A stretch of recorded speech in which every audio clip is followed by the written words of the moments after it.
नमस्कार दोस्तों, मैं अभिषेक मैक्स। स्वागत है आप सभी का फ्यूचर साइंस क्लासेस पर। दोस्तों आज बात करते हैं कंप्यूटर मेमोरी के बारे में। So let's start. फ्रेंड्स, सबसे पहले जानते हैं कंप्यूटर मेमोरी होती क्या है। कंप्यूटर में मेमोरी उसी तरह वर्क करती है जिस तरह ह्यूमन बॉडी में ब्रेन। मींस जो डेटा और इंस्ट्रक्शन होते हैं उन्हें स्टोर करती है कंप्यूटर में मेमोरी। जो भी डेटा होता है उसे एक्सेस करने के लिए इम्पॉर्टेंट इंस्ट्रक्शन होते हैं, उन्हें भी स्टोर करती है। दोस्तों अब बात करते हैं कंप्यूटर मेमोरी को कितने पार्ट्स में डिवाइड किया गया है। जो कंप्यूटर मेमोरी है उसे primary memory and secondary memory 2 parts में डिवाइड किया गया है। प्राइमरी मेमोरी में volatile memory and non volatile memory, and secondary memory में केवल नॉन वोलेटाइल मेमोरी ही आती है। दोस्तों अब हम बात करते हैं ये volatile memory and non volatile memory क्या होती है। जो वोलेटाइल मेमोरी होती है वो पावर सप्लाई के थ्रू वर्क करती है, जबकि नॉन वोलेटाइल मेमोरी को पावर सप्लाई की ज़रूरत नहीं होती है। वोलेटाइल मेमोरी में जैसे ही पावर सप्लाई कट होती है वैसे ही इसमें एंटर्ड जितना भी डेटा होता है सारा का सारा लॉस्ट हो जाता है, जबकि नॉन वोलेटाइल मेमोरी में ऐसा नहीं होता है। अब बात करते हैं प्राइमरी मेमोरी में। प्राइमरी मेमोरी होती है उसमें डेटा परमानेंटली स्टोर नहीं होता। अपेक्षाकृत इसमें जो कैपेसिटी होती है सेकेंडरी मेमोरी के अपेक्षाकृत इसमें कैपेसिटी लिमिटेड होती है डेटा स्टोर करने की। जैसे ही कंप्यूटर शट डाउन होता है इसका सारा का सारा डेटा लॉस्ट हो जाता है। अक्सर कर प्राइमरी मेमोरी सेमीकंडक्टर डिवाइस से बनी होती हैं।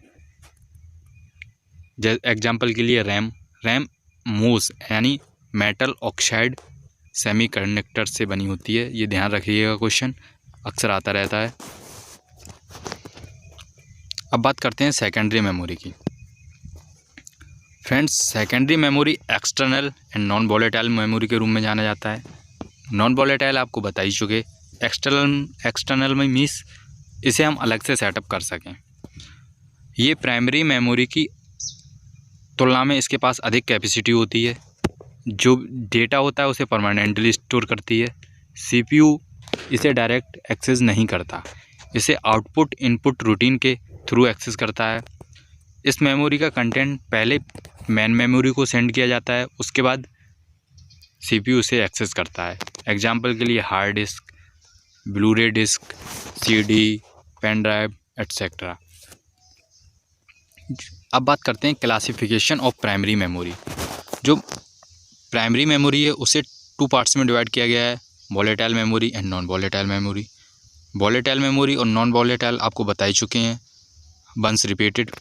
वोलेटाइल मेमोरी होती है उसे पावर सप्लाई की ज़रूरत होती है, जबकि नॉन वोलेटाइल मेमोरी को पावर सप्लाई की ज़रूरत नहीं होती है।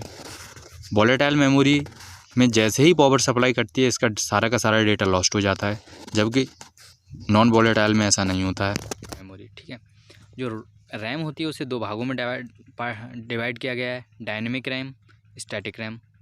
और जो रोम होती है उसे 2 पार्ट्स में डिवाइड किया गया, 3 पार्ट्स में डिवाइड किया है, सॉरी। पी रोम, ईपी रोम, ईपी रोम। ठीक है, अब हम बात करते हैं जो सेकेंडरी मेमोरी है उसे कितने पार्ट में डिवाइड किया गया है।